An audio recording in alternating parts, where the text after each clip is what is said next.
अस्सलाम वालेकुम। तो आज भी जो है हम लैरिंजल डिजीज़ का एक और सिम्टम है स्ट्राइडोर। ठीक है, तो हम इसको जो है वो कंटिन्यू करेंगे। ठीक है, तो स्ट्राइडोर जो है वो एक सिम्टम है लैरिंजल डिजीज़ का। स्ट्राइडोर, अब स्ट्राइडोर बेसिकली है क्या चीज़? स्ट्राइडोर जो है वो, मैं एक ही इसका लफ्ज़ कहूँगा कि इसमें नॉइज़ी ब्रीथिंग होती है। ठीक है, नॉइज़ी ब्रीथिंग होती है। अब नॉइज़ी ब्रीथिंग जो है वो किस वजह से प्रोड्यूस होती है? नॉइज़ी ब्रीथिंग का मैं जो है वो एक एग्जांपल बता देता हूँ। ठीक है, कि लैरिंग्स और ट्रेकिया का जो ल्यूमेन है, ठीक है, लैरिंग्स और ट्रेकिया का एक ल्यूमेन जो है वो नेरो हो जाता है। नेरो होने की वजह से जहाँ से वो जो एयर फ्लो पास होती है, वो एयर फ्लो जो है वो रेगुलर नहीं होती, वो एक टर्बुलेंट फॉर्म में होती है। ठीक है, तो इस वजह से क्या होता है कि ये कंडीशन जो है वो हो जाती है। ठीक है, तो नॉइज़ी ब्रीथिंग इस वजह से जो है हम फील करते हैं।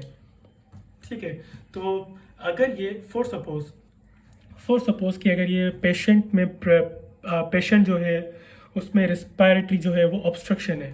फॉर सपोज कि अगर पेशेंट जो है वो विथ रिस्पायरेटरी ऑब्स्ट्रक्शन, ठीक है, उससे रेस्पायरेटरी जो है वो ऑब्स्ट्रक्शन है। ठीक है, रेस्पायरेटरी ऑब्स्ट्रक्शन ऑलरेडी उसमें है। अगर उसके साथ साथ स्ट्राइडोर जो है वो प्रेजेंट है, उसके साथ साथ स्ट्राइडोर जो है वो प्रेजेंट है, अगर उसमें स्ट्राइडोर भी प्रेजेंट होगा तो फिर क्या होगा कि उसकी जो रेस्पायरेटरी ऑब्स्ट्रक्शन जो पहले से थी वो और ज़्यादा जो है वो इंक्रीज हो जाएगी, मतलब कि ऑब्स्ट्रक्शन ज़्यादा बढ़ जाएगी। सुपरवीन कह सकते हैं हम। ठीक है, सुपरवीन। ठीक है, तो ये रेस्पायरेटरी ऑब्स्ट्रक्शन और ज़्यादा बढ़ जाएगी। तो बेसिकली इस पेशेंट को ट्रीट करने का सिर्फ एक ही हल है कि हम जो है वो उसकी पेशेंट की जो है हम क्या करें, ट्रैकियोस्टोमी करें। ठीक है, ट्रैकियोस्टोमी करेंगे तो फिर जो है ऑब्स्ट्रक्शन उसकी जो है वो ख़त्म हो जाएगी।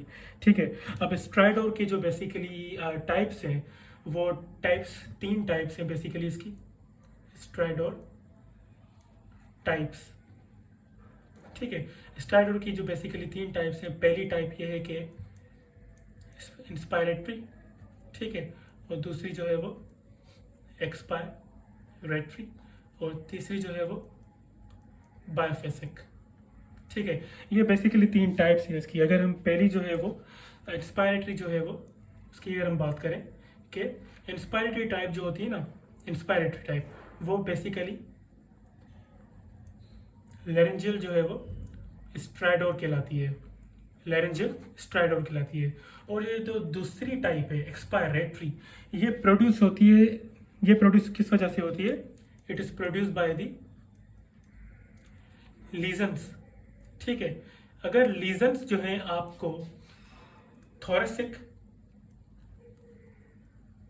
थोरेसिक ट्रेकिया में अगर कोई लीजन आ जाए, या फिर जो है वो मेन ब्रोंकाई में लीजन आ जाए, ठीक है, मेन ब्रोंकाई में लीजन आ जाए, तो जिसकी वजह से क्या होगा कि एक्सपायरेटरी स्टाइडोर जो है वो प्रोड्यूस हो जाएगा। ठीक है, अब तीसरा जो है क्या है, बायोफेसिक। अब बायोफेसिक जो है वो कैसे प्रोड्यूस होती है? बायोफेसिक बेसिकली जो है वो दोनों में होती है। ठीक है, बायोफेसिक का मतलब यही है कि वो इंस्पायरेशन में भी हो और जो है वो एक्सपायरेशन में भी। ठीक है, मतलब कि दोनों में जो है वो हो सकती है ये बायोफेसिक स्ट्राइडोर। ठीक है, बायोफेसिक स्ट्राइडोर क्यों होती है? It is because of due to the subglottic and cervical trachea cervical tracheal lesions. ठीक है, अब अगर बायोफेसिक किस वजह से होती है कि अब पहले मैं आपको जो है वो इनकी टाइप्स के बारे में बता रहा हूँ कि अगर इंस्पायरेटरी है, मतलब कि अगर कोई पेशेंट इंस्पायर करेगा तो जो है वो उसका जो है वो इंस्पायरेटरी कौन सी टाइप है? लैरिंजियल स्ट्राइडोर है। ठीक है, तो पेशेंट को जो है वो इंस्पायरेशन के दौरान ही सिर्फ तकलीफ हो सकती है। ठीक है, मतलब उसे नॉइजी ब्रीदिंग जो है वो फील हो सकती है। और दूसरा जो एक्सपायरेटरी है, एक्सपायरेटरी क्यों हो रहा है? Because of the thoracic trachea, because of the lesions in the thoracic trachea and the main bronchi. अगर इसमें लीजन्स आ जाते हैं तो उनकी वजह से जो है वो पेशेंट जो है वो एक्सपायरेशन के दौरान जो है उसे वो तकलीफ हो रही होती है। ठीक है, मतलब कि उसे नॉइजी ब्रीथिंग जो है वो फील हो रही होती है। अब तीसरा जो है बायफेसिक स्ट्राइडोर है। बायफेसिक स्ट्राइडोर में यही है कि पेशेंट जो है वो इंस्पायरेशन और एक्सपायरेशन में दोनों प्रोसेस में जो है वो ये नॉइजी ब्रीथिंग जो है वो फील करेगा। और ये किस बायफेसिक किस वजह से होती है? Due to the subglottic and cervical tracheal lesions की वजह से, ठीक है। तो ये जो है वो इनकी टाइप्स हैं, और इन टाइप्स जो है वो किन बुनियाद पर हो रही हैं उनके बारे में भी मैंने आपको बताया, ठीक है। तो अब हम बात करते हैं इसकी जो है वो कॉजेज़ की, ठीक है। एटियोलॉजी जो है वो इसमें पहले जो है कॉजेज़ की अगर हम बात करें, कॉजेज़ इन चिल्ड्रन, ठीक है। Causes in children, causes in children में क्या है कि पहला जो है वो कंजेनाइटल है, ठीक है। कंजेनाइटल में भी जो है वो कुछ कॉजेज़ हैं। पहला तो ये है कि लैरेंजियो मलेशिया होगी, ठीक है। और जो है वो दूसरा जो है वो लैरेंजियल वेब होगा, जिसकी वजह से जो है वो कंडीशन हो सकती है। सिस्ट या ट्यूमर्स होंगे जिनकी वजह से जो है वो हो सकता है, ठीक है। और अगर हम बात करें कि सबग्लॉटिक स्टीनोसिस, ठीक है, ये भी एक कॉज है जिसकी वजह से जो है वो हो सकता है। या फिर जो है वोकल कॉर्ड पैरालिसिस हो जाए, जिनकी वजह से जो है वो आपको जो है स्ट्राइडोर जो है वो हो सकता है चिल्ड्रन में, ठीक है। उसके बाद जो है दूसरा जो चिल्ड्रन में कॉज है वो है अपना अक्यूट इन्फ्लामेशन, ठीक है। अक्यूट इन्फ्लामेशन में भी जो है वो कुछ कंडीशंस आ जाती हैं, जैसे कि अक्यूट एपिग्लोटिस, ठीक है। और दूसरा जो है एपिग्लोटाइटिस, ठीक है। दूसरा जो है अक्यूट लैरेंजाइटिस, और तीसरा जो है अक्यूट लैरेंजियो ट्रैकियो ब्रोंकाइटिस, ठीक है।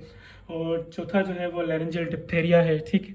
तो ये सारे जो है बेसिकली अक्यूट इन्फ्लामेशन में जो है वो कॉजेज़ हैं, ठीक है। अगर हम जो है वो किसकी बात करेंगे, इसमें दूसरे कॉजेज भी ये हो सकते हैं कि फॉरेन बॉडी भी हो सकती है लैरिंग्स में, उनकी वजह से भी हो सकता है। जुवेनाइल लैरेंजियल पेपिलोमेटोसिस की वजह से भी हो सकता है। अब ये क्या है कि जुवेनाइल लैरेंजियल पेपिलोमेटोसिस जो है वो बेसिकली लैरिंग्स में या अपर एयरवे में, अपर रेस्पिरेटरी ट्रैक्ट में जो है एक ट्यूमर जो है वो हो सकता है, जिनकी वजह से जो है वो ये कॉज हो सकते हैं। या फिर कोई इंजरी भी हो सकती है लैरेंजियल, ठीक है। तो ये जो है बेसिकली चिल्ड्रन में जो है वो कॉजेज़ हैं। अब जो है वो दूसरा जो है वो कॉज कौन सा है? कॉजेज़ इन एडल्ट्स, ठीक है।